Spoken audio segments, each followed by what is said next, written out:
ਸਤਿ ਸ਼੍ਰੀ ਅਕਾਲ ਜੀ। ਮੈਂ ਹਾਂ ਹਰਜੋਤ ਕੌਰ ਤੇ ਤੁਹਾਡਾ ਸਾਰਿਆਂ ਦਾ ਸਵਾਗਤ ਹੈ ਜੀ ਪ੍ਰੋਗਰਾਮ ਖਬਰ ਪੜਤਾਲ ਦੇ ਵਿੱਚ। ਤੇ ਡੱਲਾ ਜੀ ਤੁਹਾਡਾ ਵੀ ਬਹੁਤ-ਬਹੁਤ ਸਵਾਗਤ ਕਰਦੇ ਹਾਂ ਤੇ ਦਰਸ਼ਕਾਂ ਦਾ ਵੀ ਸਵਾਗਤ ਕਰਦੇ ਹਾਂ। ਬਹੁਤ-ਬਹੁਤ ਧੰਨਵਾਦ ਹਰਜੋਤ ਜੀ ਤੁਹਾਡਾ। तो कई मुद्दे ने जिन्हां दे उपर आपां अज चर्चा करनी है। सो सब तो पहला इसे तो शुरुआत करना चाहूंगी जरूर कि लुधियाने दे विच मुख मंत्री ने जो है झंडा तिरंगा ते लहरा दिता, पर फिर भी जो है विरोध कई थावां ते जरूर वेखण नूं मिलिया। हालांकि 92 सीटां नाल जित के आई सी आम आदमी पार्टी दी सरकार बनी है पंजाब दे विच ते पहला ही आजादी दिहाड़ा आया, झंडा लहराया गया, पर विरोध बहुत विरोधी सुर वेखण नूं मिले। बहुत थावां ते वख-वख थां ते विरोध प्रदर्शन होया। किवें देखदे हो? पहला इसे नूं समझण दी कोशिश करदे हां। देखो तुहाडी गल नूं मैं अगे वधाऊंगा, उस तो पहला मैं दो शब्द दसदा कि भगवंत मान होना ने सनती केंद्र लुधियाना विखे कौमी झंडा लहराया। सूबा पद्धरी जिहड़ा आज़ादी दिहाड़े दा समागम सी वो सनती केंद्र लुधियाना दे विच मनाया गया और पहली बारी बतौर मुख मंत्री भगवंत मान होना ने झंडा लहराउण दी रस्म अदा की। इस मौके उन्होंने पंजाब सरकार दा विजन पेश किया, कई वड्डे ऐलान किए। देखो ऐलानां दा तां अजकल रिवाज है पोलिटिकल तौर दे उत्ते। भगवंत मान होना ने कुछ प्राप्तियां कीतियां ने अपनी 4 महीने की सरकार दे विच, उन्हां दा उल्लेख किया। मुफ्त बिजली की गल की, हालांकि बिजली समझौते रद्द करने की कोई गल नहीं की, ना ही उन्होंने लोगों को अंदर भेजण की गल की जिन्हां ने गलत बिजली समझौते किए, क्योंकि ये आम आदमी पार्टी का मनना सी। इस करके ये कह के लोगों तो वोटां मंगियां सी आम आदमी पार्टी ने। पर चलो भगवंत मान होना ने महल्ला क्लीनिक योजना का खुलासा किया और एक तरीके नाल भगवंत मान होना ने आम आदमी पार्टी दियां जिहड़ियां रवायती गल्लां सी वो सारियां कीतियां। करप्शन के खिलाफ एक बार फिर दब के उन्होंने आवाज़ बुलंद की। करप्शन वाली हैल्पलाइन भगवंत मान होना दी चंगी है। एक पेंशन एक योजना, विधायकों की पेंशन एक होगी, ये भी गल उन्हों दी चंगी है। कई काम चंगे कीते आम आदमी पार्टी ने, ये कोई दो राय नहीं है। पर जिहड़ा वड्डा लारा लाया सी, सब तो वड्डा एक तो कैप्टन अमरिंदर ने लाया सी, घर घर नौकरी नहीं मिली। फिर एक बड़े पवित्र गुटका साहब हाथ च फड़ के कैप्टन अमरिंदर ने सौं खाधी सी, वो पूरी नहीं कर सके कैप्टन अमरिंदर अपनी सौं। हालांकि वो प्रैस कॉन्फ्रेंस उन्होंने की थी अपने वेले, कहते मैं नशा का लक तोड़ता। अज तक लक ही लभी जाते हैं लोग भी नशा का लक भाई लग्या कितने होंदा। सो लीडर अपनी गल नूं गोल-मोल कर जाते हैं हरजोत जी कई बारी। हुण भगवंत मान साहब भी कहते सी आम आदमी पार्टी वाले भी पूरे पंजाब च हज़ारां महल्ला क्लीनिक बना देंगे, तो गल 75 ते आ गई। सो इस तरह जिहड़ी मुफ्त बिजली सी हुण गल आ गई घट लोकां तक भी जे 600 तो वध गया जनरल वर्ग का तो भाई आ जाओ बिल दे दिओ सारे। हुण इस करके अद्धियां पछद्दियां जिहड़े जिहड़े योजनावां ने वो अद्धियां पछद्दियां ही पूरीआं हुंदियां ने। सो मूंगी की हजे भी MSP कई किसानां दी मूंगी हजे विकी नहीं क्योंकि वो सलाब गई सी, MSP समय सिर मिली नहीं। सो इस करके सरकारां अपने काम का गुणगान बहुत करदियां ने। भगवंत मान जी ने भी रज के आम आदमी पार्टी का अपनी सरकार का गुणगान किया। करना चाहिए जो एडी देर बाद मौका मिले। फिर भी भगवंत मान सरकार की कोशिश हुई है। हुण जिहड़ी गल है तुहाडी, ये भी पहली बारी होया कि एडा वड्डा विरोध पहली बारी झंडा किसी मुख मंत्री ने लहराउणा होवे। सो आम आदमी पार्टी की जिहड़ी हवा सी ना जी हरजोत जी, वो उड़ गई। हवा च जिते सी, हवा च जिते सी 92 सीटां, एडी लहर आम आदमी पार्टी की। नवजोत सिंह सिद्धू वर्गा किरदार हार गया, जिन्हें हक सच की लड़ाई लड़ी, जिन्हें करप्शन नहीं की, जिन्हें 1 रुपया करप्शन का नहीं लिया, जिन्हें लोक मसलियां की आवाज़ बुलंद की, जिन्हें 3 रुपए बिजली सस्ती करा के दम लिया, जिन्हें कैप्टन अमरिंदर नाल लड़ाई लड़ी, जिन्हें बरगाड़ी के इंसाफ लिए लगातार संघर्ष किया, जिन्हें उदों DGP एडवोकेट जनरल नूं हटाउण लई संघर्ष किया। सो इस करके नवजोत सिंह सिद्धू पंजाब के मुद्दों ते खड़न वाला व्यक्ति आम आदमी पार्टी की हवा च इस करके हार गया क्योंकि अखीर च जदों इम्तिहान नेड़े सी, जदों मुकाबला नेड़े सी, उदों राहुल गांधी ते प्रियंका गांधी सियासी तौर पर उन्होंने लत्तां भार नहीं झल सकियां कि असीं नवजोत सिंह सिद्धू वर्गा मुद्दों ते लड़न वाला व्यक्ति मुख मंत्री का चेहरा बना दिए। सो वो चरणजीत चन्नी चलो बड़े काबिल ने, चरणजीत चन्नी उन्होंने मसला हल किया, 3 रुपए बिजली सस्ती की, कई होर मसले भी चरणजीत चन्नी ने हल किए। चलो अज इस गल की हैरानगी भी है कि अज कितना समा हो गया वो पंजाब चों अमरीका गए हुए ने ते उन्हां दे हलके दे मसले साडे पंजाब दे मसले उत्थे ही खड़े ने। ਅੱਜ ਚਰਨਜੀਤ ਚੰਨੀ ਉਹਨਾਂ ਨੂੰ ਸਾਡੇ ਮਸਲਿਆਂ ਤੇ ਲੜਾਈ ਲੜਨੀ ਚਾਹੀਦੀ ਸੀ। ਹੋ ਸਕਦਾ ਕੋਈ ਅਮਰੀਕਾ 'ਚ ਮਸਲੇ ਹੱਲ ਕਰਨ ਗਏ ਹੋਣ, ਜਦੋਂ ਵਾਪਸ ਆਉਣਗੇ ਫਿਰ ਦੱਸਣਗੇ ਵੀ ਮੈਂ ਕਿਹੜਾ ਮਸਲਾ ਹੱਲ ਕਰਕੇ ਆਇਆ।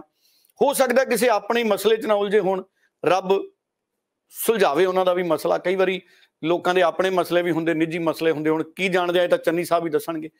ਪਰ ਮੇਰੇ ਕਹਿਣ ਦਾ ਮਤਲਬ ਹੈ ਕਿ ਚਰਨਜੀਤ ਚੰਨੀ ਨੇ 3 ਰੁਪਏ ਬਿਜਲੀ ਸਸਤੀ ਕੀਤੀ, ਸਿੱਧੂ ਔਰ ਚੰਨੀ ਨੇ, ਉਹ ਬਹੁਤ ਵੱਡਾ ਇੱਕ ਤੋਹਫਾ ਸੀ। ਹੁਣ ਵੀ ਬਿੱਲਾਂ 'ਚ 3 ਰੁਪਏ ਜਿਹੜੀ ਬਿਜਲੀ ਹੈ ਉਹਦੀ ਸਬਸਿਡੀ ਆ ਰਹੀ ਹੈ, ਔਰ 7 ਕਿਲੋਵਾਟ ਤੋਂ ਹੇਠਾਂ ਜਿਹਦਾ ਵੀ ਮੀਟਰ ਹੈ ਪੰਜਾਬ 'ਚ ਉਹਨਾਂ ਨੂੰ ਉਹ 3 ਰੁਪਏ ਬਿਜਲੀ ਸਬਸਿਡੀ ਮਿਲ ਰਹੀ ਹੈ। ਮੇਰਾ ਆਪਣਾ ਬਿੱਲ ਘਟ ਕੇ ਆਉਣ ਲੱਗ ਗਿਆ। ਮੇਰਾ ਮੁਫਤ ਤਾਂ ਆਉਣਾ ਨਹੀਂ 300 ਯੂਨਿਟ ਵਾਲਾ, ਪਰ ਚੰਨੀ ਸਾਹਿਬ ਦੀ, ਨਵਜੋਤ ਸਿੰਘ ਸਿੱਧੂ ਵਾਲੀ 3 ਰੁਪਏ ਦੀ ਸਬਸਿਡੀ ਮੈਨੂੰ ਹੁਣ ਵੀ ਮਿਲੀ ਆ, ਪਿਛਲੇ ਮਹੀਨਿਆਂ 'ਚ, ਅੱਗੇ ਵੀ ਮਿਲਣੀ ਆ। ਉਹਦੇ ਲਈ ਉਹਨਾਂ ਦਾ ਧੰਨਵਾਦ।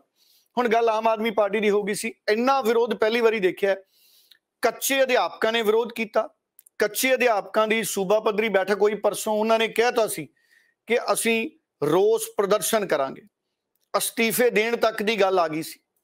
ਸੋ ਉਹਨਾਂ ਨੇ ਪ੍ਰੋਟੈਸਟ ਕੀਤਾ। ਫਿਰ ਬੰਦੀ ਸਿੰਘਾਂ ਦੀ ਰਿਹਾਈ ਦੇ ਮਾਮਲੇ ਤੇ ਜ਼ਬਰਦਸਤ ਪ੍ਰੋਟੈਸਟ ਹੋਇਆ। ਤੁਸੀਂ ਦੇਖੋ ਹਰਜੋਤ ਜੀ, ਰਾਘਵ ਚੱਡਾ ਜੀ ਟਵੀਟ ਤੇ ਧੰਨਵਾਦ ਕਰੀ ਜਾਂਦੇ ਨੇ ਵੀ ਮੈਂ ਇੰਨੇ ਮਸਲੇ ਚੱਕ ਤੇ ਵਿਧਾਨ ਪਾਰਲੀਮੈਂਟ ਦੇ ਸੈਸ਼ਨ 'ਚ। ਚੰਗੀ ਗੱਲ ਹੈ ਤੁਸੀਂ ਮਸਲੇ ਚੱਕੇ। ਜਿਹੜੇ ਮਸਲੇ ਤੁਸੀਂ ਚੱਕੇ ਉਹ ਤਾਂ ਪਹਿਲਾਂ ਵੀ ਚੱਕੇ ਹੋਏ ਸੀ, ਉਹ ਨਵੇਂ ਨਹੀਂ ਸੀ।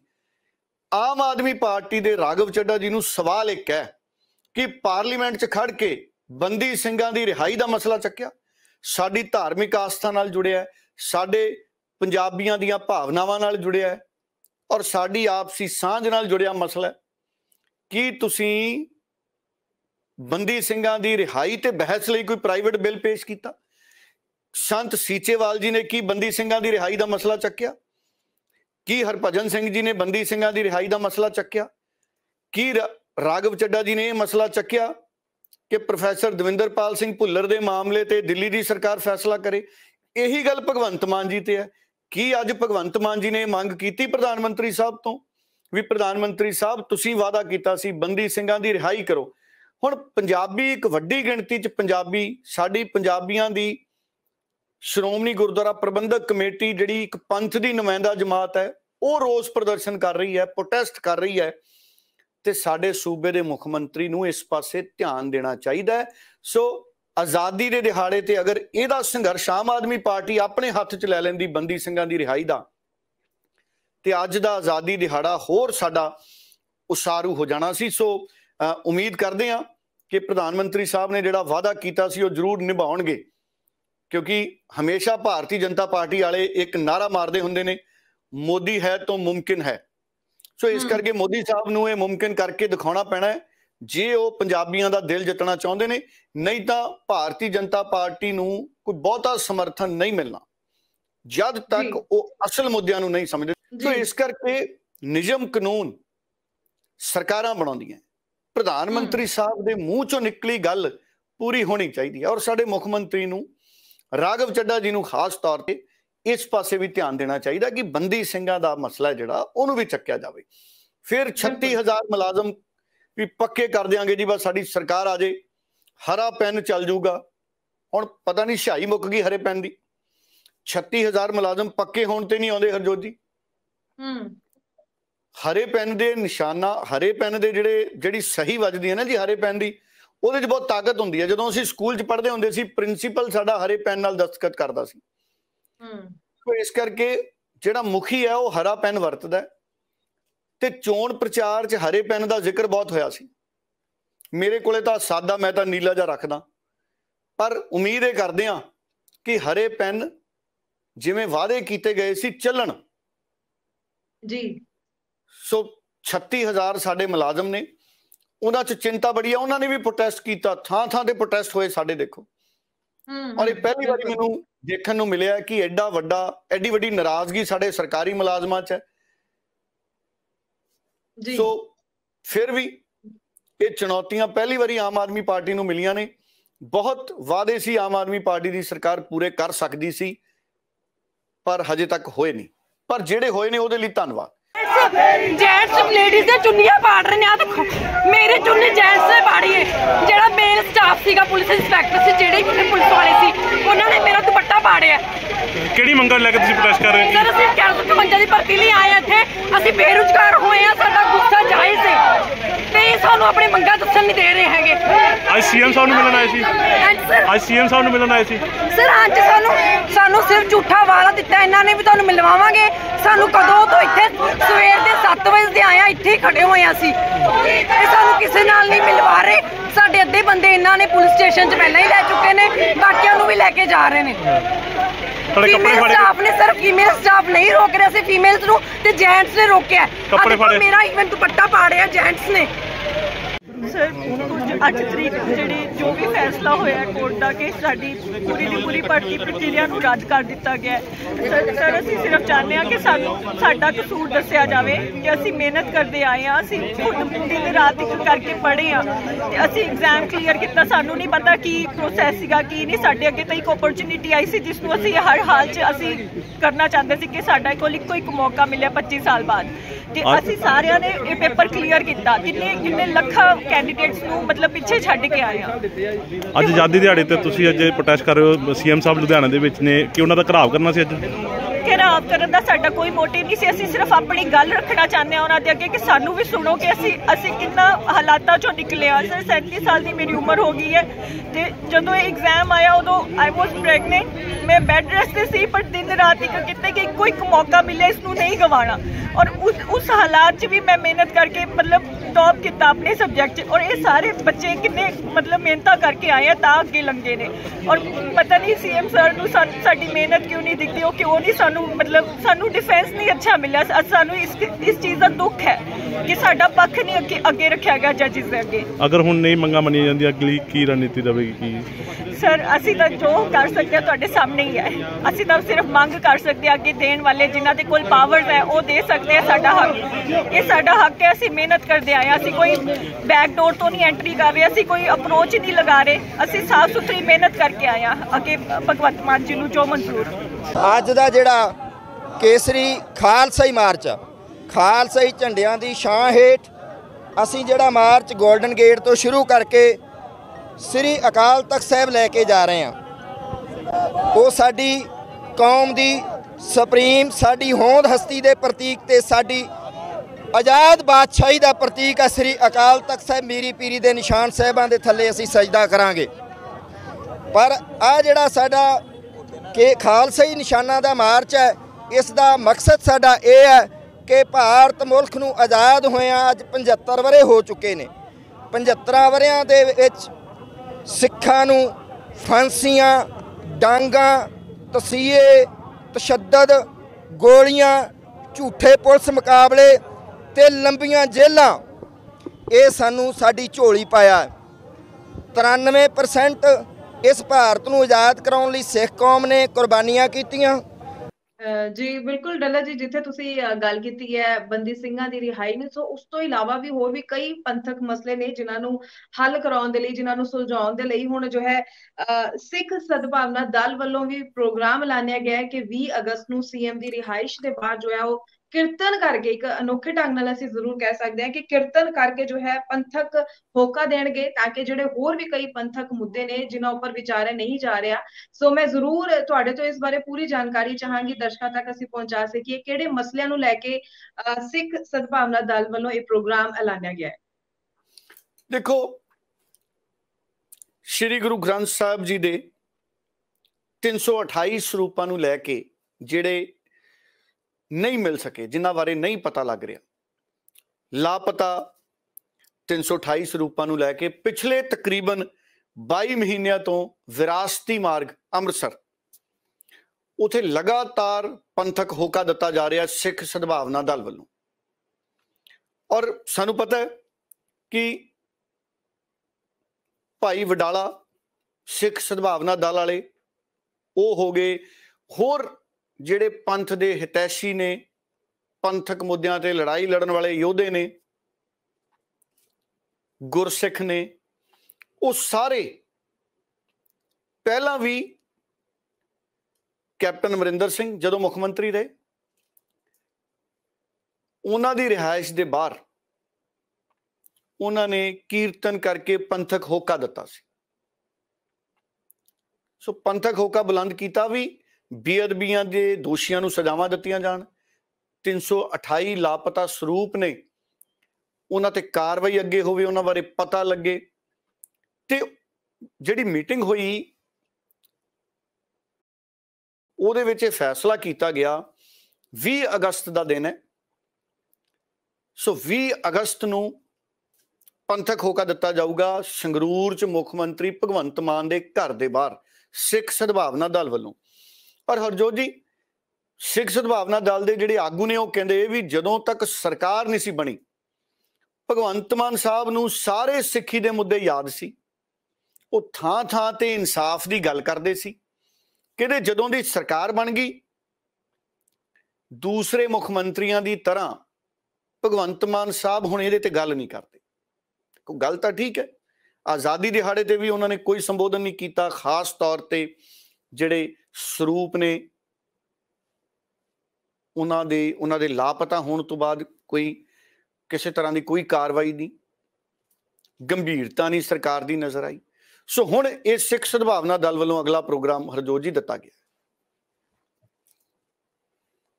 जी बिल्कुल। ते गल करिए अगर डला जी मुहल्ला क्लिनिकां दा इंतजार बहुत टाइम तो हो रहा सी, बहुत टाइम तो आम आदमी पार्टी वालों इसनूं प्रचारिया भी जा रहा सी, इश्तिहार भी दिते जा रहे सी। सो आजादी दिहाड़े ते 75 जो है मुहल्ला क्लिनिक लोकां नूं सौगात दे रूप ते सौंपण दी गल कीती जा रही सी। सो कुल मिला के किस तरीके नाल अज दीयां तस्वीरां वेखदे हो कि बहुत चिर तो प्रचारिया जाना, इश्तिहार दिते जाने ते कहा जांदा सी कि 90% लोकां दा इलाज हुण मुहल्ला क्लिनिक विच ही हो सकेगा। की लग रहा है किस तरह का माहौल हुण मिलेगा लोकां नूं जद सौंपे गए ने हुण मुहल्ला क्लिनिक 75 तैयार हो गए जेड़े? देखो, मैं अज नरेंद्र मोदी की गल भी करूंगा। भारत सरकार की योजना के तहत दवाइयां दियां दुकानां खोलियां गईयां सी। हुण भी हरजोत जी मैं कई बारी उत्थों दवाई लैके आउणा। पंजाब च बहुत वड्डी गिणती च सरकारी दुकानां ने जिथे दवाइयां बहुत सस्तियां मिलदियां ने बाजार नालों, जेनरिक मैडिसिन उत्थे मिलदियां सारियां। हाँ जी। और वो उपराला बड़ा कामयाब रहा। उस तो बाद मुहल्ला क्लिनिकां दी गल शुरू हो गई। सो मुहल्ला क्लिनिक दुनिया च कोई पहला तजर्बा नहीं सी। इस तो पहला भी मुहल्लियां दे विच दवाइयां दीयां दुकानां खोलियां जा चुकियां सी। मुहल्ला क्लिनिक भी आ गए। हुण मुहल्ला क्लिनिकां दे नाल एक दावा कीता, उद्घाटन भी हो गया। 75 मुहल्ला क्लिनिक समर्पित करते पंजाबियां नूं। अज मुहल्ला क्लिनिक पंजाबियां नूं मिलने शुरू हो गए ते आम आदमी पार्टी कह रही है कि असीं वादा पूरा करता। हुण तुसीं दस्सो, आम तौर ते भलवान शर्त लाउंदे हुंदे सी जी भी किहड़ा भलवान किन्ने डंड लाऊगा। शर्त शुरू हुंदी सी 10 डंडां तो, कोई 10 लाऊगा, कोई 20 की शर्त, कोई 50 की शर्त, 100 की शर्त, 200 की शर्त। ते कोई भी भलवान ये नहीं सी कहंदा 2 डंड ला के भी लो जी 2 नूं 200 लाते, उहनूं 200 लाउणे पैंदे सी। सो वादा उदों पूरा हुंदा जदों तुसीं जो किया वो करदे हो।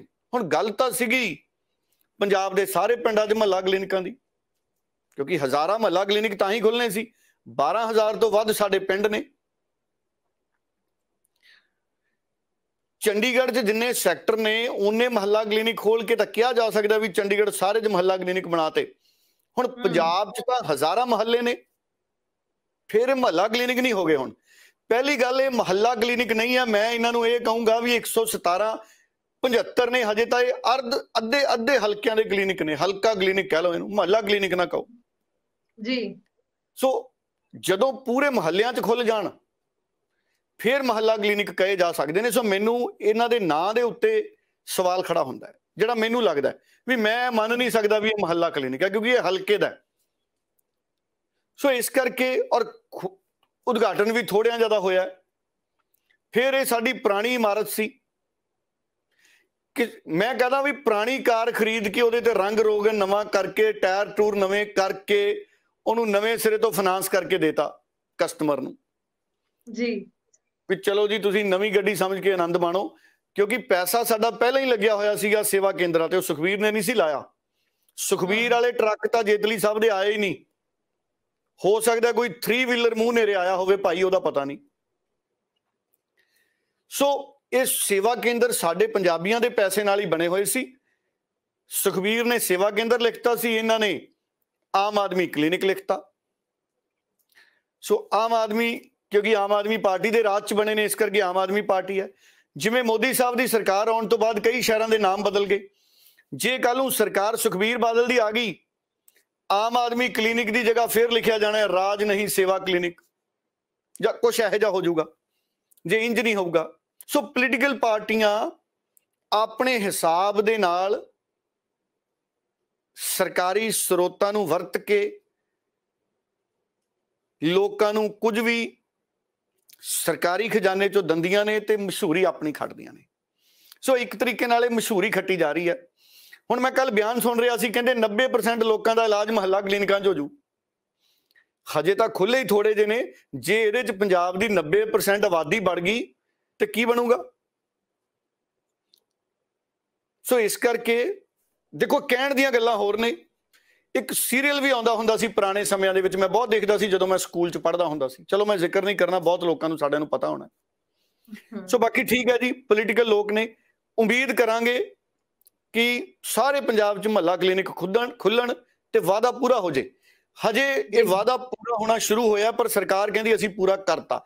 ਸੋ ਮੇਰੇ ਤੇ ਸਰਕਾਰ 'ਚ ਇਹੀ ਫਰਕ ਹੈ। ਸਰਕਾਰ ਕਹਿੰਦੀ ਵਾਅਦਾ ਪੂਰਾ ਕਰਤਾ, ਮੈਨੂੰ ਲੱਗਦਾ ਵਾਅਦਾ ਪੂਰਾ ਹੋਣਾ ਸ਼ੁਰੂ ਹੋਇਆ। ਸੋ ਹੁਣ ਉਮੀਦ ਇਹ ਹੈ ਕਿ ਆਉਂਦੇ ਦਿਨਾਂ ਦੇ ਵਿੱਚ ਗੱਦੇ ਗੁੱਦੇ ਸਾਰੇ ਨਵੇਂ ਆ ਗਏ ਹੋਣੇ ਆ ਜੀ ਇਹਨਾਂ 'ਚ। ਤਾਂ ਹੁਣ ਮੈਨੂੰ ਇਹ ਨਹੀਂ ਪਤਾ ਕਿ ਬਾਬਾ ਫਰੀਦ ਯੂਨੀਵਰਸਿਟੀ 'ਚ ਗੱਦੇ ਨਵੇਂ ਭੇਜੇ ਕਿ ਨਹੀਂ ਭੇਜੇ। ਇਹਨਾਂ ਬੈਡਾਂ ਤੇ ਤਾਂ ਗੱਦੇ ਨਵੇਂ ਲੱਗੇ ਹੋਣੇ ਆ। ਫਿਰ ਇਕੱਲੇ ਬਾਬਾ ਫਰੀਦ ਯੂਨੀਵਰਸਿਟੀ 'ਚ ਗੱਦੇ ਨਹੀਂ ਨਵੇਂ ਭੇਜਣੇ, ਸਾਰੇ ਹਸਪਤਾਲਾਂ 'ਚ ਗੱਦੇ ਨਵੇਂ ਭੇਜ ਦਿਓ ਭਾਈ। ਬਾਕੀ ਹਸਪਤਾਲਾਂ ਨੇ ਕੀ ਵਿਗਾੜਿਆ? ਮੈਂ ਕੱਲ ਲੁਧਿਆਣੇ ਦੇ ਸਿਵਲ ਹਸਪਤਾਲ 'ਚ ਪਤਾ ਕੀਤਾ, ਉੱਥੇ ਵੀ ਗੱਦੇ ਬਹੁਤ ਮੈਲੇ ਨੇ। ਤੇ ਮੈਨੂੰ ਲੱਗਦਾ ਜਿੱਦਣ ਹੁਣ ਸਿਹਤ ਮੰਤਰੀ ਜੀ ਆਇਆ ਕਰਨਗੇ ਨਾ ਜੀ, ਉਦਣ ਡੀਸੀ ਸਾਹਿਬ, ਕਮਿਸ਼ਨਰ ਸਾਹਿਬ, ਸਿਵਲ ਸਰਜਨ ਸਾਹਿਬ ਨੇ ਨੇੜੇ ਨਹੀਂ ਲੱਗਿਆ ਕਰਨਾ। ਪਤਾ ਨਹੀਂ ਜਿਹੜੇ ਸਾਡੇ ਸਿਹਤ ਮੰਤਰੀ ਨੇ ਉਹਨਾਂ ਨੇ ਕਿਹੜਾ ਅਫਸਰ ਗੱਦੇ ਤੇ ਲਿਟਾ ਦੇਣਾ। ਸੋ ਇਹ ਸਾਡਾ, ਬਾਕੀ ਤੁਹਾਨੂੰ ਵੀ ਬਹੁਤ ਮੁਬਾਰਕਾਂ, ਸਾਰੇ ਪੰਜਾਬੀਆਂ ਨੂੰ ਮੁਬਾਰਕਾਂ ਭਾਈ। ਚਲੋ ਸ਼ੁਰੂ ਤਾਂ ਹੋ ਗਏ ਮੁਹੱਲਾ ਕਲੀਨਿਕ, ਔਰ ਜੇ ਸੱਚਮੁੱਚ 90% ਲੋਕਾਂ ਦਾ ਇਲਾਜ ਮੁਹੱਲਾ ਕਲੀਨਿਕਾਂ 'ਚ ਹੋ ਗਿਆ ਜੀ, ਤੇ ਫਿਰ ਭਗਵੰਤ ਮਾਨ ਨੂੰ ਮੈਂ ਜ਼ਰੂਰ ਸਲੂਟ ਕਰੂੰਗਾ। ਫਿਰ ਮੈਂ ਸਲੂਟ ਮਾਰ ਦੂੰਗਾ ਭਗਵੰਤ ਮਾਨ ਨੂੰ, ਕੋਈ ਦਿੱਕਤ ਨਹੀਂ। ਵੈਸੇ ਮੈਂ ਅੱਜ ਤੱਕ ਸਿਰਫ ਤਿਰੰਗੇ ਝੰਡੇ ਨੂੰ, ਸਾਡੇ ਧਰਮ ਦੇ ਝੰਡੇ ਨੂੰ ਸਲੂਟ ਕਰਦਾ ਹਮੇਸ਼ਾ। ਜੀ ਜੀ ਜੀ ਜੀ ਬਿਲਕੁਲ। ਸੋ ਨੱਲਾ ਜੀ, ਜਿਸ ਕਰਕੇ ਆਮ ਆਦਮੀ ਪਾਰਟੀ ਨੂੰ ਬਹੁਤ ਸਾਰੇ ਵਿਰੋਧ ਵੀ ਝੇਲਣੇ ਪੈਂਦੇ ਆ ਇਸ਼ਤਿਹਾਰਾਂ ਦੀ ਗੱਲਾਂ ਨੂੰ ਲੈ ਕੇ। ਸੋ ਤੁਹਾਡਾ ਵੀ ਚਾਅ ਪੂਰਾ ਜ਼ਰੂਰ ਹੋ ਗਿਆ ਹੁਣ। ਅੱਜ ਕੇ ਢੇਰ ਸਾਰੇ ਇਸ਼ਤਿਹਾਰ ਇੱਕ ਵਾਰ ਫਿਰ ਤੋਂ ਅਖਬਾਰਾਂ ਦੇ ਫਰੰਟ ਪੇਜ ਦੇ ਉੱਪਰ ਵੇਖਣ ਨੂੰ ਮਿਲੇ ਨੇ।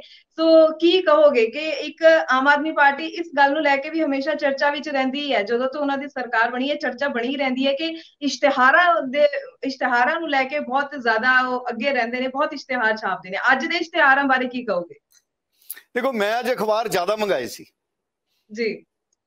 ਸੋ ਮੈਂ ਸਾਰੇ ਅਖਬਾਰ ਦੇਖੇ ਤੇ ਖਬਰਾਂ ਤਾਂ ਅਖਬਾਰਾਂ 'ਚ ਚੰਗੀਆਂ ਨੇ, ਦਿਨ ਵੀ ਬਹੁਤ ਵੱਡਾ ਹੈ। ਪਰ ਮੈਨੂੰ ਇਸ ਗੱਲ ਦਾ ਦੁੱਖ ਜ਼ਰੂਰ ਹੋਇਆ ਕਿ ਇੰਨੇ ਇਸ਼ਤਿਹਾਰਾਂ ਦੀ ਲੋੜ ਨਹੀਂ ਸੀ।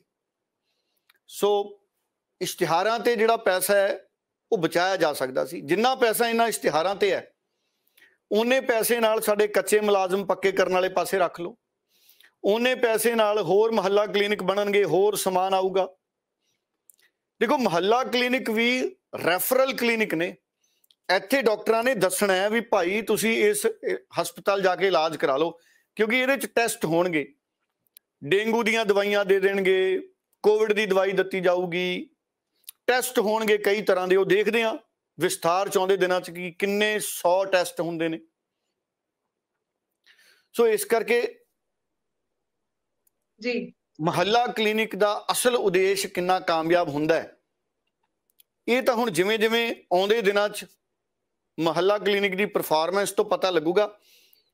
ਪਰ ਇਸ਼ਤਿਹਾਰਾਂ ਦਾ ਚਾਅ ਸਰਕਾਰ ਨੂੰ ਬਹੁਤ ਹੈ, ਦਿੱਲੀ ਵਾਲੀ ਨੂੰ ਵੀ ਬਹੁਤ ਹੈ। ਸ਼ੁਰੂ 'ਚ ਜਦੋਂ ਨਵੀਂ ਸਰਕਾਰ ਆਈ, ਮੋਦੀ ਸਾਹਿਬ ਦੀ ਸਰਕਾਰ ਵੀ ਬਹੁਤ ਇਸ਼ਤਿਹਾਰ ਛਾਪਦੀ ਸੀ। ਅਸਲ 'ਚ ਜ਼ਿਆਦਾ ਇਸ਼ਤਿਹਾਰ ਛਪਣੇ ਸ਼ੁਰੂ ਹੋਏ ਜਦੋਂ ਪ੍ਰਮੋਦ ਮਹਾਜਨ ਸੂਚਨਾ ਤੇ ਪ੍ਰਸਾਰਣ ਮੰਤਰੀ ਸੀ।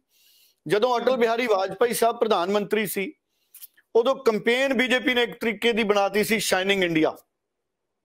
ਤੇ ਉਹ ਸ਼ਬਦ ਅੰਗਰੇਜ਼ੀ ਦੇ ਸੀ। ਬਹੁਤੇ ਸਾਡੇ ਵਰਗੇ ਅਸੀਂ ਦੇਸੀ ਪੰਜਾਬੀ ਤੇ ਦੇਸੀ ਭਾਰਤੀ ਹਾਂ, ਤੇ ਸਾਨੂੰ ਸ਼ਾਈਨਿੰਗ ਇੰਡੀਆ ਦਾ ਮਤਲਬ ਹੀ ਨਹੀਂ ਸਮਝ ਆਇਆ। ਅਸੀਂ ਤਾਂ ਉਹ ਫੇਲ ਹੋ ਗਈ, ਉਹਨਾਂ ਦੀ ਸਰਕਾਰ ਨਹੀਂ ਬਣੀ ਅਟਲ ਬਿਹਾਰੀ ਵਾਜਪਾਈ ਸਾਹਿਬ ਦੀ। ਜਦ ਕਿ ਅਟਲ ਬਿਹਾਰੀ ਵਾਜਪਾਈ ਬਹੁਤ ਚੰਗੇ ਪ੍ਰਧਾਨ ਮੰਤਰੀ ਸੀ। ਭਾਰਤ ਔਰ ਪਾਕਿਸਤਾਨ 'ਚ ਉਹਨਾਂ ਨੇ ਦੇਖੋ ਬੱਸ ਚਲਾਤੀ ਸੀ ਸਾਡੀ। ਬਿਲਕੁਲ। ਸੋ ਇਸ ਕਰਕੇ ਅਟਲ ਬਿਹਾਰੀ ਵਾਜਪਾਈ ਉਹਨਾਂ ਨੂੰ ਮੈਂ ਕੱਲ ਵੀ ਯਾਦ ਕਰਦਾ ਸੀ। ਕੱਲ ਮੈਂ ਇੱਕ ਉਹਨਾਂ ਦੀ ਵੀਡੀਓ ਦੇਖੀ ਅਟਲ ਬਿਹਾਰੀ ਵਾਜਪਾਈ ਸਾਹਿਬ ਦੀ, ਦੇਸ਼ ਦੀ ਆਜ਼ਾਦੀ ਦੇ ਉੱਤੇ ਉਹਨਾਂ ਦੀ ਵੀਡੀਓ ਸੀ ਜਿਹੜੀ ਅਸਲ ਸਥਿਤੀ ਨੂੰ ਉਜਾਗਰ ਕਰ ਰਹੀ ਸੀ ਦੇਸ਼ ਦੀ ਆਜ਼ਾਦੀ ਦੀ। ਅੱਜ ਵੀ ਦੇਸ਼ ਦੀ ਆਜ਼ਾਦੀ ਨੂੰ ਭਾਵੇਂ ਸਾਨੂੰ ਅੱਜ 75 ਸਾਲ ਹੋ ਗਏ, ਅਸੀਂ 75ਵੀਂ ਆਪਣੀ ਸਾਲਗਿਰਾ ਮਨਾ ਰਹੇ ਹਾਂ, ਪਰ ਅੱਜ ਵੀ ਬਹੁਤ ਵੱਡੀਆਂ ਚੁਣੌਤੀਆਂ ਨੇ। ਹਸਪਤਾਲਾਂ 'ਚ ਇਲਾਜ ਨਹੀਂ। ਮੋਦੀ ਸਾਹਿਬ ਦਾ ਧੰਨਵਾਦ, ਉਹਨਾਂ ਨੇ ਜਿਹੜੀ ਮੈਡੀਕਲ ਬੀਮਾ ਯੋਜਨਾ ਸ਼ੁਰੂ ਕੀਤੀ ਹੈ, ਬਹੁਤ ਵੱਡੀ ਯੋਜਨਾ ਹੈ। ਪਰ ਮੈਨੂੰ ਬੜਾ ਦੁੱਖ ਹੁੰਦਾ ਹੈ ਕਿ ਭਗਵੰਤ ਮਾਨ ਸਾਹਿਬ ਕਹਿੰਦੇ ਕਿ ਸ਼ਾਇਦ ਸਾਲ ਬਾਅਦ ਇਹਦੀ ਪੰਜਾਬ 'ਚ ਲੋੜ ਹੀ ਨਾ ਪਵੇ, ਅਸੀਂ ਮਹੱਲਾ ਕਲੀਨਿਕ ਹੀ ਐਦਾਂ ਦੇ ਬਣਾ ਦੇਣੇ ਨੇ।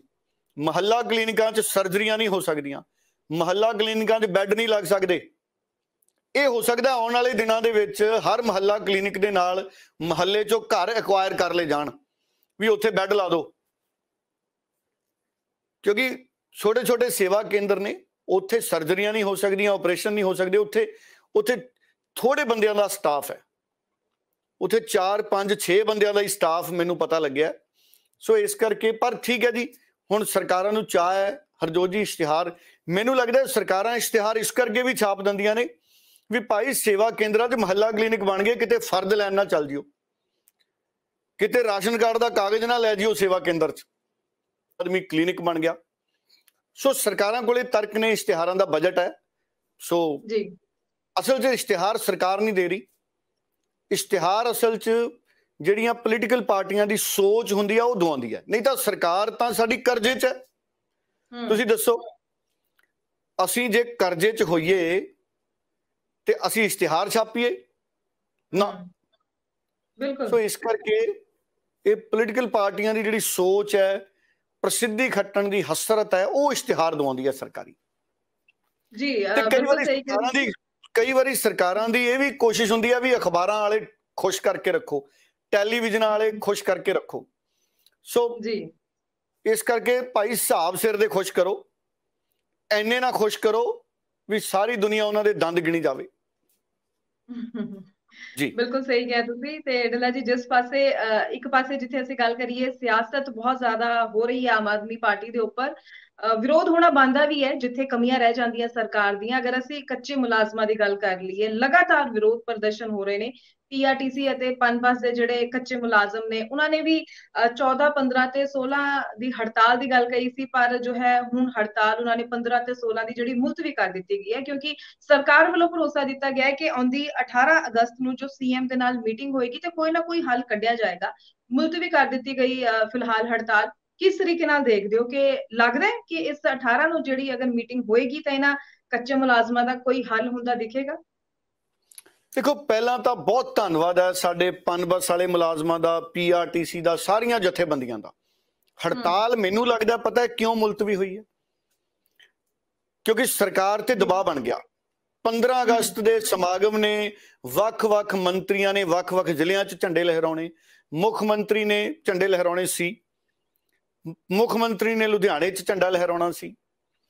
ਜੇ ਬੱਸਾਂ ਨਾ ਚੱਲਦੀਆਂ, ਪਨਬਸ ਪੀਆਰਟੀਸੀ, ਸਰਕਾਰੀ ਮੁਲਾਜ਼ਮ ਪਹੁੰਚ ਨਹੀਂ ਸੀ ਸਕਣੇ। ਹਰਜੋਤ, ਸਰਕਾਰੀ ਮੁਲਾਜ਼ਮ ਸਾਡੇ ਸਰਕਾਰੀ ਬੱਸਾਂ 'ਚ ਹੀ ਸਫ਼ਰ ਕਰਦੇ ਨੇ। ਮੈਂ ਕਿੰਨੀ ਵਾਰੀ ਲੁਧਿਆਣਾ, ਚੰਡੀਗੜ੍ਹ, ਚੰਡੀਗੜ੍ਹੋਂ ਜਲੰਧਰ, ਮੈਂ ਬੱਸਾਂ 'ਚ ਸਫ਼ਰ ਕਰਦਾ ਹੀ ਰਹਿਣਾ। ਮੈਂ ਦੇਖਦਾ ਉੱਥੇ ਸਰਕਾਰੀ ਮੁਲਾਜ਼ਮ ਮੈਨੂੰ ਮਿਲਦੇ ਰਹਿੰਦੇ। ਗੱਲਾਂ ਪੁਰਾਣੀਆਂ ਸਰਕਾਰਾਂ ਦੀਆਂ ਵੀ ਹੁੰਦੀਆਂ ਫਿਰ ਮੁਲਾਜ਼ਮਾਂ ਨਾਲ। ਨਵਜੋਤ ਸਿੰਘ ਸਿੱਧੂ ਨੂੰ ਵੀ ਯਾਦ ਕਰਦੇ ਸਰਕਾਰੀ ਮੁਲਾਜ਼ਮ, ਵੀ ਉਹਦੇ ਕੋਲੇ ਪਲਾਨ ਸੀ ਨਵਜੋਤ ਸਿੰਘ ਸਿੱਧੂ ਕੋਲੇ। ਤੇ ਨਵੀਂ ਸਰਕਾਰ ਦੀਆਂ ਕਾਰਗੁਜ਼ਾਰੀਆਂ ਦਾ ਵੀ ਉਹ ਜ਼ਿਕਰ ਕਰਦੇ ਆ। ਸੋ ਮੇਰਾ ਇਹ ਮੰਨਣਾ ਹੈ ਕਿ ਸਾਡੇ ਮੁਲਾਜ਼ਮਾਂ ਨੇ ਮਹਿਸੂਸ ਕੀਤਾ ਹੋਣਾ, ਜਥੇਬੰਦੀਆਂ ਨੇ, ਕਿ ਸਰਕਾਰ ਸਾਡੇ ਤੇ ਕਿਤੇ ਇਲਜ਼ਾਮ ਨਾ ਲਾ ਦੇ ਵੀ ਹੜਤਾਲ ਕਰਕੇ ਮੁਲਾਜ਼ਮ ਸਮਾਗਮਾਂ 'ਚ ਨਹੀਂ ਪਹੁੰਚ ਸਕੇ ਤੇ ਸਰਕਾਰੀ ਪ੍ਰੋਗਰਾਮ ਬੰਦੋਬਸਤ ਉਹਨਾਂ ਦਾ ਠੀਕ ਨਹੀਂ ਹੋ ਸਕਿਆ। ਇਸ ਕਰਕੇ ਮੈਨੂੰ ਲੱਗਦਾ ਸਰਕਾਰੀ ਮੁਲਾਜ਼ਮਾਂ ਨੇ ਵੱਡਾ ਦਿਲ ਦਿਖਾਇਆ, ਸਾਡੇ ਪਨਬਸ ਵਾਲਿਆਂ ਨੇ, ਪੀਆਰਟੀਸੀ ਵਾਲਿਆਂ ਨੇ, ਕਿ ਅਸੀਂ 15 ਅਗਸਤ ਕਰਕੇ ਅਸੀਂ ਮੁਲਤਵੀ ਕਰਦੇ ਹਾਂ। ਦੇਖੋ, ਕੱਲ 14 ਅਗਸਤ ਸੀ। 14 ਅਗਸਤ ਨੂੰ ਇਹੋ ਜਿਹੀ ਹੜਤਾਲ ਹੋਈ, ਸਰਕਾਰ ਦੀਆਂ ਅੱਖਾਂ 'ਚੋਂ ਉਸ ਤਰ੍ਹਾਂ ਦੇ ਹੰਝੂ ਆ ਗਏ ਜਿੱਦਾਂ ਦੇ ਪਿਆਜ਼ ਕੱਟਦੇ ਸਮੇਂ ਆਉਂਦੇ। ਸਾਡੇ ਟਰਾਂਸਪੋਰਟ ਮੰਤਰੀ ਨੇ ਬਿਆਨ ਜਾਰੀ ਕਰਤਾ, ਵੀਡੀਓ ਜਾਰੀ ਕਰਤੀ, ਬੇਨਤੀ ਕਰਤੀ ਵੀ ਭਾਈ ਹੜਤਾਲ ਮੁਲਤਵੀ ਕਰ ਲਓ, ਤੇ ਉਹ ਮੰਨੀ ਮੁਲਾਜ਼ਮਾਂ ਨੇ। ਮੁਲਾਜ਼ਮ ਹਮੇਸ਼ਾ ਗੱਲ ਮੰਨਦੇ ਨੇ। ਗੱਲਾਂ ਕੌਣ ਨਹੀਂ ਮੰਨਦੀ? ਸਰਕਾਰ। ਜੇ ਚੰਨੀ ਸਾਹਿਬ ਨੇ ਗੱਲ ਮੰਨੀ ਹੁੰਦੀ ਅੱਜ ਇਹ ਨੌਬਤ ਹੀ ਨਹੀਂ ਸੀ ਆਉਣੀ। ਜੇ ਕੈਪਟਨ ਅਮਰਿੰਦਰ ਨੇ ਇਹ ਗੱਲ ਮੰਨੀ ਹੁੰਦੀ ਅੱਜ ਇਹ ਨੌਬਤ ਨਹੀਂ ਸੀ ਆਉਣੀ। ਜੇ ਪ੍ਰਕਾਸ਼ ਸਿੰਘ ਬਾਦਲ ਨੇ ਇਹ ਗੱਲ ਮੰਨੀ ਹੁੰਦੀ ਅੱਜ ਇਹ ਨੌਬਤ ਨਹੀਂ ਸੀ ਆਉਣੀ। ਔਰ ਕਿਸੇ ਨੇ ਇਹ ਗੱਲ ਨਹੀਂ ਸੀ ਮੰਨੀ ਤਾਂ ਹੀ ਇਹ ਨੌਬਤ ਆਈ ਕਿ ਭਗਵੰਤ ਮਾਨ ਸਾਹਿਬ ਮੁੱਖ ਮੰਤਰੀ ਬਣੇ। ਤੇ ਹੁਣ ਜੇ ਭਗਵੰਤ ਮਾਨ ਸਾਹਿਬ ਦੀ ਸਰਕਾਰ ਵੀ ਗੱਲ ਨਹੀਂ ਮੰਨੂ ਤੇ ਫਿਰ ਅਗਲੀ ਵਾਰੀ 5 ਸਾਲਾਂ ਬਾਅਦ ਜਾਂ ਕਦੇ ਵੀ, ਕਿਉਂਕਿ ਅੱਜ ਕੱਲ੍ਹ ਵਾਇਰਸ ਲੱਗ ਜਾਂਦਾ ਸਰਕਾਰਾਂ ਨੂੰ ਤੇ ਉਹ ਸਰਕਾਰ ਡਿੱਗ ਜਾਂਦੀ ਹੈ। ਜਿੱਦਾਂ ਹੀ ਕੋਈ ਵਾਇਰਸ, ਜਿਵੇਂ ਦੇਖੋ ਲੰਪੀ ਸਕਿਨ ਦੀ ਬਿਮਾਰੀ ਆ ਗਈ ਸਾਡੀਆਂ ਗਾਵਾਂ ਨੂੰ, ਸਾਡੇ ਗਊਧਨ ਨੂੰ, ਜਿਵੇਂ ਗੁਲਾਬੀ ਸੁੰਡੀ ਦਾ ਹਮਲਾ ਹੋ ਗਿਆ, ਦੇਖੋ ਚਿੱਟੀ ਸੁੰਡੀ ਦਾ ਹਮਲਾ, ਨਦੀਨ ਨਾਸ਼ਕਾ ਦਾ ਹਮਲਾ। ਇਸੇ ਤਰ੍ਹਾਂ ਸਿਆਸੀ ਵਾਇਰਸ ਵੀ ਹੈ। ਜਿਵੇਂ ਮਨੁੱਖ ਨੂੰ ਕੋਵਿਡ ਹੋ ਜਾਂਦਾ ਹੈ, ਉਹਦੀ ਜਾਨ ਨੂੰ ਖਤਰਾ ਪੈ ਜਾਂਦਾ ਹੈ, ਦੁਬਾਰਾ ਫੇਰ ਕਹਿੰਦੇ ਕੋਵਿਡ ਵਾਲਾ ਖਤਰਾ ਖੜਾ ਹੋ ਗਿਆ। ਇਸੇ ਤਰ੍ਹਾਂ ਸਰਕਾਰਾਂ ਦਾ ਭਰੋਸਾ ਕੁਝ ਨਹੀਂ ਹੁੰਦਾ ਅੱਜ ਕੱਲ੍ਹ। ਪਤਾ ਨਹੀਂ ਕਿਹੜੇ ਟਾਈਮ ਉਹ ਪੋਲੀਟੀਕਲ ਵਾਇਰਸ ਚਿੰਬੜ ਜਾਂਦਾ ਹੈ ਤੇ ਸਰਕਾਰ ਡਿੱਗ ਜਾਂਦੀ। ਹਾਲ ਦੀ ਘੜੀ ਭਗਵੰਤ ਮਾਨ ਸਾਹਿਬ ਸਾਡੇ ਮੁੱਖ ਮੰਤਰੀ ਨੇ, ਔਰ ਜੇ ਭਗਵੰਤ ਮਾਨ ਸਾਹਿਬ ਨੇ ਵੀ ਨਾ ਸੁਣੀ ਮੁਲਾਜ਼ਮਾਂ ਦੀ, ਜੀ ਦੇਖੋ ਟ੍ਰੇਲਰ ਤਾਂ ਦਿਖਾਤਾ ਮੁਲਾਜ਼ਮਾਂ ਨੇ ਸੰਗਰੂਰ ਚ ਮੁਲਾਜ਼ਮਾਂ ਨੇ ਟ੍ਰੇਲਰ ਦਿਖਾਤਾ। ਨਹੀਂ ਤਾਂ ਲੋਕਾਂ ਨੇ ਅਗਲੀਆਂ ਜਿਹੜੀਆਂ ਵੋਟਾਂ ਪਹਿਲਾਂ ਹੋਣਗੀਆਂ ਉਹਦੇ ਚ ਟ੍ਰੇਲਰ ਦਿਖਾ ਦੇਣਾ। ਜੇ 24 ਦੀਆਂ ਪਹਿਲਾਂ ਆ ਗਈਆਂ 24 ਚ ਟ੍ਰੇਲਰ ਦਿਖਾ ਦੇਣਾ। ਸੋ ਇਸ ਕਰਕੇ ਮੁਲਾਜ਼ਮਾਂ ਦੇ ਨਾਲ ਤਾਂ ਸੱਚ ਦੇ ਰਾਹ ਤੇ ਤੁਰਨਾ ਪਊਗਾ। ਜੇ ਕਿਹਾ ਕੱਚੇ ਮੁਲਾਜ਼ਮ ਪੱਕੇ ਕਰਨੇ ਤਾਂ ਕਰਨੇ ਪੈਣੇ ਤੇ ਕਰਨੇ ਚਾਹੀਦੇ ਨੇ। ਇਹਦਾ ਮਤਲਬ ਹੈ ਸਰਕਾਰ, ਦੇਖੋ ਇਹ ਠੀਕ ਉਵੇਂ ਹੀ ਹੋਇਆ ਜਿਵੇਂ ਮਨਪ੍ਰੀਤ ਬਾਦਲ ਔਰ ਕੈਪਟਨ ਅਮਰਿੰਦਰ ਕਹਿੰਦੇ ਸੀ ਕਿ ਸਾਡੇ ਕੋਲੇ ਪੂਰੀ ਯੋਜਨਾ, ਤੁਸੀਂ ਕਿਸ਼ਤਾਂ ਨਾ ਮੋੜਿਓ। ਤੇ ਕਿਸਾਨਾਂ ਨੇ ਬਹੁਤਿਆਂ ਨੇ ਕਿਸ਼ਤਾਂ ਨਹੀਂ ਮੋੜੀਆਂ ਤੇ ਉਹ ਟੈਕਸ ਪੈ ਗਏ, ਉਹਨਾਂ ਨੂੰ ਪੈਨਲਟੀਆਂ ਪੈ ਗਈਆਂ। ਤੇ ਕੈਪਟਨ ਅਮਰਿੰਦਰ ਸਾਹਿਬ ਤਾਂ ਹੁਣ ਵੀ ਬੈਠੇ ਆਪਣੇ ਫਾਰਮ ਹਾਊਸ, ਕਦੀ ਬਾਹਰ ਚਲੇ ਜਾਂਦੇ, ਕਦੀ ਪਹਾੜਾਂ 'ਚ ਚਲੇ ਜਾਂਦੇ। ਦਿੱਕਤ ਆਮ ਕਿਸਾਨਾਂ ਨੂੰ ਹੋਈ ਨਾ। ਸੋ ਭਗਵੰਤ ਮਾਨ ਸਾਹਿਬ ਨੂੰ ਬੇਨਤੀ ਹੈ, ਕੋਈ ਵੀ ਮਿੰਨਤ ਤਰਲਾ ਕਰ ਲੈਣ ਸਾਡੇ ਮੁੱਖ ਮੰਤਰੀ ਸਾਹਿਬ ਦਾ, ਗਵਰਨਰ ਸਾਹਿਬ ਦਾ, ਸਹੀ ਪਵਾ ਲੈਣ ਉਸ ਫਾਈਲ ਤੇ। ਪ੍ਰਕਾਸ਼ ਸਿੰਘ ਬਾਦਲ ਨੇ ਵੀ ਫਾਈਲ ਭੇਜੀ ਸੀ, ਚਰਨਜੀਤ ਚੰਨੀ ਨੇ ਵੀ ਫਾਈਲ ਭੇਜੀ ਸੀ। ਅਸਲ 'ਚ ਇਹ ਲੋਕ ਫਾਈਲ ਭੇਜ ਕੇ ਇਸ਼ਤਿਹਾਰ ਲਵਾ ਲੈਂਦੇ। ਚਰਨਜੀਤ ਚੰਨੀ ਨੇ ਵੀ ਵਿਧਾਨ ਸਭਾ 'ਚ ਮਤਾ ਪਾਸ ਕੀਤਾ, ਇਸ਼ਤਿਹਾਰ ਲਵਾ ਲੇ। ਤੇ ਸਾਡੀ ਸਰਕਾਰ ਨੇ ਵੀ ਐਲਾਨ ਕਰਕੇ ਵੀ ਕੱਚੇ ਮੁਲਾਜ਼ਮ ਪੱਕੇ ਕਰਾਂਗੇ। ਜਦੋਂ ਸਰਕਾਰ ਬਦਲੀ, ਐਲਾਨ ਕਰਤੇ, ਇਸ਼ਤਿਹਾਰ ਛਪ ਗਏ ਵੀ ਕੱਚੇ ਮੁਲਾਜ਼ਮ ਪੱਕੇ ਹੋ ਜਾਣਗੇ, ਪਰ ਹੋਏ ਨਹੀਂ। ਸੋ ਕੱਚੇ ਮੁਲਾਜ਼ਮ ਸਾਡੇ ਇੱਟ ਵਰਗੇ ਪੱਕੇ ਹੋਣੇ ਚਾਹੀਦੇ ਨੇ, ਤਾਂ ਸਬਰ ਆਊਗਾ ਜੀ। ਬਿਲਕੁਲ। ਬਾਕੀ 18 ਅਗਸਤ ਤੋਂ ਜਿਹੜੀ ਮੀਟਿੰਗ ਹੋਏਗੀ ਉਸ ਤੋਂ ਬਾਅਦ ਹੀ ਚੀਜ਼ਾਂ ਸਾਫ਼ ਪਤਾ ਲੱਗਣਗੀਆਂ ਕਿ ਹੁਣ ਇਹਨਾਂ ਕੱਚੇ ਮੁਲਾਜ਼ਮਾਂ ਨੂੰ ਕਦੋਂ ਪੱਕਿਆ ਕੀਤਾ ਜਾਏਗਾ। ਜੀ ਡੱਲਾ ਜੀ, ਤੁਹਾਡਾ ਬਹੁਤ ਬਹੁਤ ਧੰਨਵਾਦ ਇਹਨਾਂ ਸਾਰੀਆਂ ਖਬਰਾਂ ਦੀ ਪੜਤਾਲ ਕਰਕੇ ਪੂਰੀ ਜਾਣਕਾਰੀ ਦਰਸ਼ਕਾਂ ਨਾਲ ਸਾਂਝੇ ਕਰਨ ਲਈ। ਦਰਸ਼ਕਾਂ ਦਾ ਵੀ ਧੰਨਵਾਦ ਕਰਦੇ ਹਾਂ ਤੇ ਇੱਕ ਵਾਰ ਫਿਰ ਤੋਂ ਜਾਂਦੇ ਜਾਂਦੇ ਤੁਹਾਨੂੰ ਸਾਰਿਆਂ ਨੂੰ ਆਜ਼ਾਦੀ ਦਿਹਾੜੇ ਦੀਆਂ ਢੇਰ ਸਾਰੀਆਂ ਮੁਬਾਰਕਾਂ ਤੇ ਇਸ ਨਾਲ ਹੀ ਮੈਨੂੰ ਯਾਨੀ ਕਿ ਹਰਜੋਤ ਕੌਰ ਨੂੰ ਵੀ ਦਿਓ ਜੀ ਇਜਾਜ਼ਤ। ਧੰਨਵਾਦ। ਬਹੁਤ ਧੰਨਵਾਦ ਹਰਜੋਤ ਜੀ, ਤੁਹਾਨੂੰ ਵੀ ਬਹੁਤ ਬਹੁਤ ਮੁਬਾਰਕਾਂ।